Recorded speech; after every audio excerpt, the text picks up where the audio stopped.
milliy urf-odatlar, milliy liboslar, shuningdek milliy musiqiy asboblar haqida ham ma'lumotlarga ega bo'ldik. Endi esa Qizilqum cho'llarida ingliz tilini yaxshi biladigan yoshlar borligini ham biz Maydupi sahifasi orqali bilib olamiz.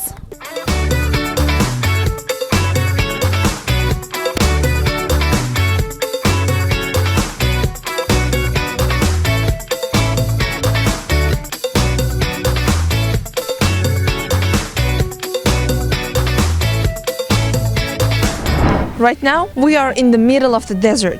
This place is called Yangi G'ozg'on Ovul and we are in Quramiz district. It is 100 kilometers away from Navoiy city, and despite the cold weather right now, we are having an interview with natives. Assalamu alaikum, can you introduce yourself please?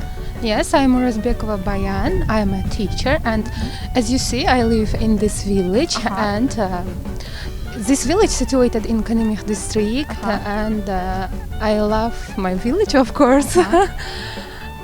Thank you. So you teach here. You have a lot of students, and you teach English, right? Yes. Yes.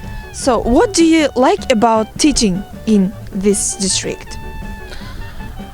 And I'm working here since 4 years. I love my students, of course, because I love my profession, and I like my students also because they love English. They want to learn English, and why? I think it will be great if they learn English and they can work everywhere. They know about these things, and I think they will learn English very well, and I think they have bright motivation. Yeah, they have motivation. They have bright future also. You are right. Because every young person has to know Russian and English languages so that we can live in a bright and fulfilling life in the future. So let's talk about your students as well. Can you introduce yourself please? I am Karjava Nursauli. Nursauli, so you are learning English, and who do you want to be in the future? I want to be teacher. You want to be a teacher, that's cool. Do you want to be English teacher or Russian teacher? Which one do you like most? English. Okay. Thank you so much. This is your impact. This is your effect to their life. Let's talk about your interests right now. So apart from studying, apart from teaching students, what do you do in your free time? In my free time, I read books, of course. As a teacher, I should learn and learn. And of course, I listen to music, I watch TV in my free time, and I want to learn more things about language, about English language especially. And of course, as you see, it's very cold in winter, and it's very hot in summer. But this is our motherland, and that's why I love this village. So, is it really like freezing as right now? Like in winters, will there be snow or maybe rain? In this year, it's very rainy, and of course, it's freezing. But sometimes it's cold also. But despite this freezing weather, people living here love this place because it's their motherland, it's the place they were born, and this is actually called endless love towards our hometown. So let's talk about your future plans. Let's say, do you want to continue this path? I mean, like teaching students? Yes, I think I will continue this profession, of course. Because I have a lot of students and pupils, of course, and I think I will pass master's degree also. I will continue studying, of course, and I want to have some certificates also in future, like IELTS, CFR, and so on. And that's all. I will continue studying and teaching also. Thank you so much. We wish you the best of luck. We hope that you will get those highest band scores from certificates, and we just hope that you will prepare well-educated and skillful kids for our great Uzbekistan. Thank you so much. Thank you very much. You are welcome to our village. Thank you. Thank you.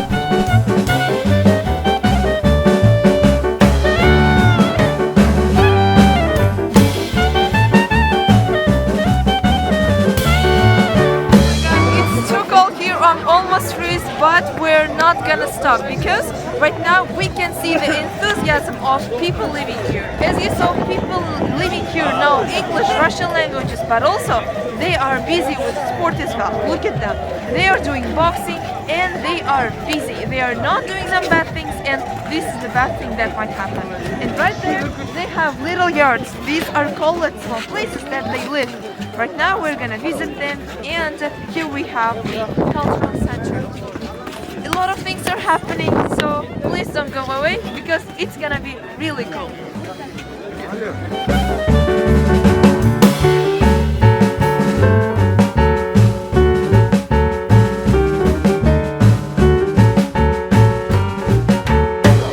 So these are their traditional things that they use on a daily basis. Hello guys! How are you? Thank you. Wow, look at it. This is the model of the book that we saw earlier. Look at inside the book. There are things that they use every single day. Wow.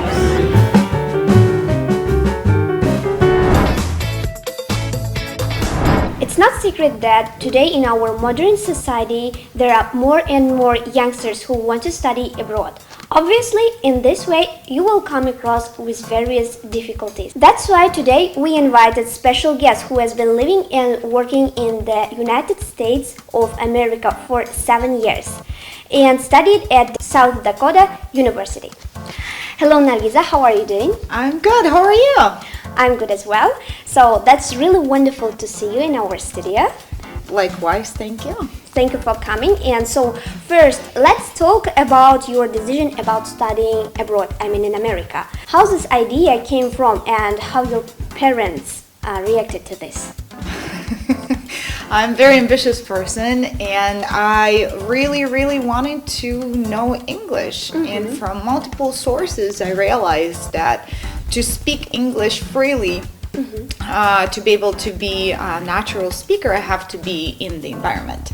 So I decided to see if I can find a school in America, and I did some research and I applied to South Dakota State University, and I decided to leave. And thankfully, my parents supported me a lot on this. They believed in me. That's really important nowadays when parents believe in you. Is it hard to adapt to the American lifestyle for international students? It is not easy. It is different. Their school is different. The schedule is different. And plus you have to, besides just studying all the time, doing double work, because the language is not natural to you and you have to translate every single word or record lectures or whatever. You have to work besides that. So it was really great time management that I learned there. So but the instructors, the faculty, the friends who are around you doing the same thing, everybody supports you. Was there any cultural shock you experienced in America? Of course, all the food is different, the style of living is different, and it's just the thing that you have to get used to. Okay, about what kind of highlight memories you can tell us now?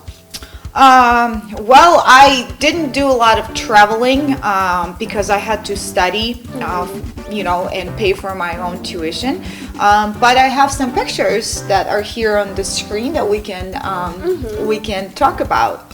Okay, let's look at the monitor and see pictures.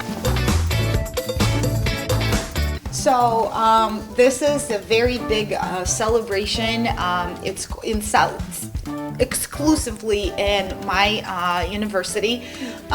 It's called Hobo Day. It's celebrated in October sometime. They determine the date, and it's like you have to dress like a hobo, and there's a parade. And hobo, it's like a homeless person. So that's what hobo is. So you pretend that you're a homeless person. You collect like the little kids. You throw candies. They collect candies. You never heard of that. Yeah. And nobody heard of that. It was very new to me. So it was the group of my friends here from Italy, Kazakhstan, Korea. Well, that's me. We all recognize the colors, right? And this is from Moldova. So we all from different countries were studied at the same school. We found the same school, so it was fun. So we all watched Home Alone movie, and this is the famous street in Manhattan in New York City, where Kevin McAllister came to ask for his family to come back. And this Christmas actually was on Christmas Day. We all went to skate, and it was fun. I didn't even fall once. So Home Alone is the most popular movie for around the world. years, right? Yes. This tree is, I think that it's much prettier at night than at the daytime. But we went there at the daytime, so it was fun. What you felt when you first time saw this tree? I was like, wow, it's Home Alone. But then I thought that in the movie it was much prettier. So And felt yourself like Kevin McAllister, yeah? yeah, because my family was not with me. So this was on the Times Square right before the pandemic. So it was, I think it's December 2019. It's a Times Square. You see the amount of people that considerably reduced in 2020. So yeah, just the stairs that you see. It's just the famous Times Square. This is again at the Hobo Day. So I tried to make myself looking like a hobo a little bit. I did this pageant. But you look pretty. My friends laughed at me because I spent I was up until 4 in the morning to do this, and she was like, instead of doing this, you gotta sleep, but I didn't. So, and just wanted to hold my flag and. With brown hairs. I used to be that. Okay. And this is already my sort of professional picture where I already graduated and got the job. So before I mentioned that I pursue a career in the private club industry, which includes beach club, tennis clubs, golf clubs. And this is a very, very, very important trophy. It's the one for US Open for golf. Then at that time, remember, I don't know if you guys see it on the news, but there's the last name on this is Tiger Woods. Wow. So the Tiger, they didn't let us touch it. It's like all white gloves. So I had to take a picture with that. It's really important. And right now, as I'm working at the golf club in the industry of golf, it's pretty cool to be exposed to a real trophy. Thank you for bringing your pictures. So we will continue our TV program. Sure. Okay, next question is, we know that there are some Uzbek neighborhoods in the United States and some special places where only Uzbeks live. So, have you ever been there or contacted with them? How their lifestyle be like? I haven't personally been there. I walked by the area. I saw some Uzbek restaurants and whatnot. I saw people working in there. But in South Dakota, there's none. It's completely countryside, real America, like farming and everything. In New York City, yes. When you was in America, have you ever missed the Uzbek food? Yes, especially when I was a student and I lacked of equipment, the certain pans and everything. I cooked sometimes, and my friend from Kazakhstan, she loved it because our food, Uzbek food and Kazakh food, sort of similar. So she loved when I entertained her. So yes, I missed it, and when I came after 6 years, I was very hungry. Okay, what kind of exactly foods you missed? I missed manti, I missed plov, although I cooked plov, but the pan is not the same, the rice is not the same, and whatever, it tastes a little bit similar, but not really, so I missed real Uzbek plov. And you think that Uzbek osh have its own like different taste, yeah? Yes. Made especially in Uzbekistan. Yes, it does, it does. Okay. What you like and dislike about America when you first in this country? I don't know what really I disliked. I just personally respected the culture because I was a guest, right? As a guest, as a, we're very, in Uzbekistan, we're from the very small age, we learn to be hospitable, right? Respect everybody. Yes. So it is, I knew that I'm a guest there, and I had to respect their culture, their traditions, their things. So I learned America has its own pace, and what I liked is that dream, like that American dream and American opportunity that everybody's talking about is that, every executive chef who works in a high-class restaurant started from being a dishwasher. Yeah. So, I am an assistant clubhouse manager right now, and I, started as doing, just regular catering job where I was doing everything, and people noticed me, and people promoted me, and people cared about me. That's what I really like, because you're not that, my English was not perfect. Yeah. I was taught to speak better English, I did not know everything, so they taught me to know more. So it's that opportunity that the people around you give, and that's really, really important, and I think everybody should be exposed to that. But about the country, I don't have anything negative to say. Okay. So from which job you started your career there? I was as a student, I was working in school, like university catering, where we catered events to foreign meetings or lunches or big banquets and even weddings. So it was, I was just a stand worker who was, serving and doing everything. And then I found the internship on my own, like we talked about earlier. I got the job in a private club. It was a country club, so they had tennis, golf, everything. My next big move was to get a job, to get an internship in New York State, not in the city though, in New York State, in a small town by the beach. So I started as an intern and was there got promoted to restaurant manager. So I have a really interesting question for you. Sure. So, is there something that Uzbeks have and you couldn't find it in America? It's a very Not about food. I guess it's the hospitality that Uzbeks have. It's the hardworking heart and hands that Uzbeks have.